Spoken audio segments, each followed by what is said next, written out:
Educational studies and system में जो आपकी सेकंड यूनिट है उसका ये थर्ड पार्ट है। उससे पहले 2 वीडियो मैंने तो जो सबसे पहला वीडियो था मैंने शिक्षा बताया आपको पाश्चात्य दार्शनिकों के अनुसार, फिर बताया मैंने भारतीय दार्शनिकों के अनुसार। और आज हम देखते हैं कि भारतीय दर्शन का है क्या।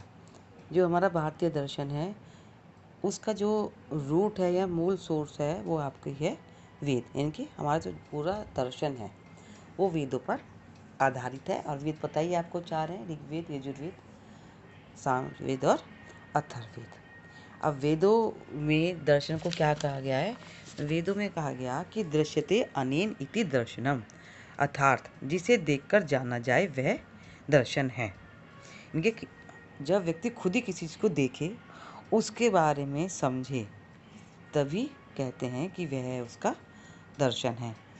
और जो भारतीय दर्शन है उसका मेन क्या है कि परम तत्व जिसने सृष्टि को बनाया है, ईश्वर या जो ब्रह्मा है या जो पर ब्रह्म है, वही उसी का जो दर्शन करना ही क्या है आपका दर्शन, उसका दिग्दर्शन, उसको नेत्रों से देखना, चक्षुओं से देखना, वही है आपका दर्शन। तो सिर्फ भारतीय दर्शन में जो है आपका इतना व्यापक है कि हमें परम तत्व के दिग्दर्शन के लिए ज्ञान, भाव और कर्म, यानी कि ज्ञानात्मक, इनके भावात्मक और कर्म मतलब क्रियात्मक, इन तीनों चीज़ों के माध्यम से ही हम परम तत्व को जान सकते हैं। तो भारतीय दर्शन को त्रिवेणी कहा गया, ज्ञान, भाव और कर्म की। और जबकि पाश्चात्य दर्शन है उसमें किस पर बल दिया गया था ज़्यादा? उस पर दिया गया सिर्फ ज्ञानात्मक पक्ष पर। अब जो कौटिल्य हैं उन्होंने भारतीय दर्शन के लिए अनिवाक्षी शब्द का प्रयोग किया है। अर्थशास्त्र में उन्होंने दर्शन के लिए क्या? अनिवाक्षी विद्या। इसका मतलब ये है कि इसको उन्होंने कैसे दीपक माना है, जो अन्य सभी जो भी हमारी विद्याएं हैं, भारतीय दर्शन में जो विद्याएं हैं उनको प्रकाशित करता है और जितने भी धर्म हैं सभी को आश्रय देता है। तो मेनली भारतीय दर्शन परम तत्व यानी कि तत्व ज्ञान है। जो भारतीय दर्शन है वो क्या हुआ? दर्शन वह तत्व ज्ञान है जो आत्मा को भाव एवं क्रिया के माध्यम से लौकिक और परलौकिक कार्य करते हुए परम तत्व के दर्शन कराता है। और जब परम तत्व के दर्शन होते हैं उसकी अनुभूति होती है, उसका एहसास होता है कि कुछ है दुनिया में, कुछ ऐसी आभा मंडल है, कुछ ऐसी एनर्जी है, कुछ ऐसी ऊर्जा है जो कि सृष्टि को चला रही है। जब उसके दर्शन उसका व्यक्ति को अनुभव होता है और वो जान जाता है कि वो उसी परम तत्व का एक अंश है, तब क्या कहलाता है? वो हो जाता है दर्शन और वही उसकी मोक्ष का मार्ग है। इस दौरान व्यक्ति बहुत सारे कार्य करता चलता है, तभी जाकर उसे परम तत्व की प्राप्ति या दर्शन होते हैं। अब जो भारतीय दर्शन में इनकी मेन चीज़ क्या हो गई? अनुभव करना और चिंतन करना। तो अब भारतीय दर्शन को जो है अगर हम देखें तो जो दर्शनों का वर्गीकरण कई तरीके से किया गया। जैसे भारतीय दर्शन को कहा गया आस्था के आधार पर, कहा आस्तिक दर्शन और नास्तिक दर्शन। आस्तिक जिसे ईश्वर में आस्था थी तो इसे ईश्वरवादी भी बोल सकते हैं, और नास्तिक जिन्हें ईश्वर में आस्था नहीं है उन्हें बोलते हैं अनिश्वरवादी। जो आपका आस्तिक दर्शन ईश्वरवादी उसे फिर 2 भागों में बांटा गया, वेदों पर आधारित दर्शन और षड दर्शन। वेदों पर आधारित दर्शन कर्मकांड और ज्ञानकांड। वैसे जो भारतीय दर्शन है उसके 2 ही पक्ष हैं, कर्मकांड और ज्ञानकांड। जो आपका कर्मकांड जो मीमांसा और ज्ञानकांड वेदांत जो उपनिषद हैं, वेदों का जो अंत है वो हो जाता है आपका ज्ञानकांड। तो जो वेदांत दर्शन की हम बात करते हैं उसका मतलब हम बात कर रहे होते हैं वेदों के अंत की बात। अब जो नास्तिक दर्शन या अनिश्वरवादी दर्शन है वो आपके चार्वाक दर्शन, बौद्ध दर्शन और जैन दर्शन। और षड दर्शन में आ जाते हैं आपके सांख्य, योग, न्याय, वैशेषिक, पूर्व मीमांसा और उत्तर मीमांसा। मैं सिर्फ आपको बहुत ही छोटा छोटा बताऊंगी इनके बारे में, ये डिटेल आप फर्स्ट में भी पढ़ चुके होंगे। तो जो आपका सांख्य दर्शन ना, पता ही है आपको कि इसके प्रतिपादक है वो महर्षि कपिल हैं, और इन्होंने बताया था कि जो सृष्टि में 25 तत्व हैं और उन्होंने प्रकृति और पुरुष की उसमें प्रधानता बताई थी। एक को प्रकृति को जड़ और पुरुष को चेतन कहा था। जो हमारा सांख्य दर्शन है ये सबसे ज़्यादा पुराना और एक लिखित दर्शन है जिसे कि सांख्य कारिका में लिखा गया है। और ये प्रकृतिवादी दर्शन जो है पाश्चात्य दर्शन के निकट है। ये सब आप पढ़ चुके हैं। सांख्य दर्शन में जो सैद्धांतिक पक्ष है, सांख्य दर्शन हमारा सैद्धांतिक पक्ष है और इसका जो व्यवहारिक पक्ष है वो आपका योग दर्शन है। तो सांख्य दर्शन में प्रतिज्ञप्तियों पोस्टुलेट पर बहुत ज़्यादा बल दिया गया है। अब आपका योग दर्शन वो महर्षि पतंजलि ने दिया था। अब बस इन्होंने सांख्य दर्शन का व्यवहारिक रूप आपका योग दर्शन है। सांख्य दर्शन ईश्वर को नहीं मानता था। एक ऐसा दर्शन जो ईश्वर को न मानते हुए भी आस्तिक दर्शन है वो है आपका सांख्य दर्शन।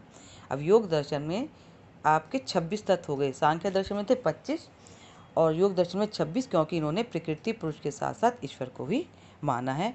और जो भी सांख्य दर्शन में सैद्धांतिक पक्ष में दिया गया है उसके लिए योग दर्शन में कुछ नियम बताए गए कि हम योग बताए गए जिसके माध्यम से हमें आप ईश्वर की प्राप्ति होगी या मोक्ष की प्राप्ति होगी। उसके लिए था यम नियम आसन प्राणायाम प्रत्याहार धारणा ध्यान और समाधि। ये आप सब पढ़ चुके हैं योग दर्शन भी। अब न्याय दर्शन ये महर्षि गौतम ने दिया। ये यथार्थवादी पाश्चात्य दर्शन के मूल तत्व हैं और इसमें 16 मूल तत्व बताए गए थे। मन को अणु बताया गया और ये जो दर्शन है आपका ये बहुवादी दर्शन है और इसमें बताया कि अगर किसी चीज़ का ज्ञान प्राप्त करना है तो उसके लिए 4 प्रमाण की जरूरत है: अनुमान, प्रत्यक्ष, उपमान और शब्द। और इस दर्शन में तर्क मीमांसा और ज्ञान मीमांसा को सर्वाधिक महत्व दिया गया है। अब आपका नेक्स्ट दर्शन आता है वैशेषिक दर्शन, जो कि महर्षि कणाद ने दिया था। और ये जो है इस दर्शन में पदार्थों की व्याख्या की गई है। पदार्थ और इसकी खास बात है कि प्रकृति को 7 भागों में बांट दिया गया: द्रव्य, कर्म, गुण, समवाय, विशेष, सामान्य और अभाव में बांटा और फिर इनकी व्याख्या की गई। और सर्वाधिक व्याख्या पदार्थों की गई इसलिए क्योंकि पदार्थों की व्याख्या बहुत ज़्यादा की गई। इसे प्राय शास्त्र के नाम से भी जानते हैं। ये क्वेश्चन आपके नेट में भी आ सकता है कि प्राय शास्त्र के प्रतिपादक कौन है। तो ये प्राय शास्त्र को और वैशेषिक दर्शन एक ही है। तो अगर आता है तो आप महर्षि कणाद लिख दीजिए। ये दर्शन में भी ईश्वर की सत्ता को इन्होंने स्वीकार किया है। इन्होंने लेकिन पदार्थ को परमाणु और प्रत्येक परमाणु को पृथक सत्ता की विस्तृत व्याख्या की है। जो कणाद है इन्होंने की, जो अभी वर्तमान में जो थ्योरी आई थी साइंटिस्ट में अणु परमाणु के बारे में, तो जो हमारे कणाद थे उनका भी नाम आया था कि इन्होंने बहुत पहले ये वाली बात कही थी।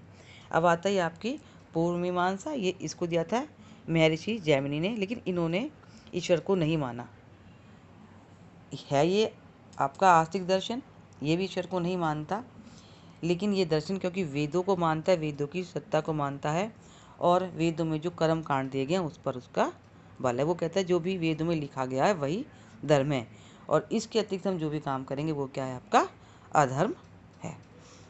अब आता है आपका उत्तर मीमांसा, यानी कि आपका वेदांत दर्शन, जो कि दिया था महर्षि वादनारायण ने। और इस दर्शन में ब्रह्म की व्याख्या की गई है। इस दर्शन को ब्रह्म की व्याख्या की गई है तो इसमें जो है फिर कई भाग में बढ़ गया ये दर्शन: अद्वैतवाद, द्वैतवाद, विशिष्ट द्वैतवाद, शुद्ध द्वैतवाद। कारण ये था क्योंकि इन्होंने जो है ब्रह्म की जो व्याख्या की थी सबने अलग अलग तरीके से की थी। तो जब हम अद्वैतवाद पढ़ते हैं, अद्वैतवाद इसमें खाली ब्रह्म को माना गया है।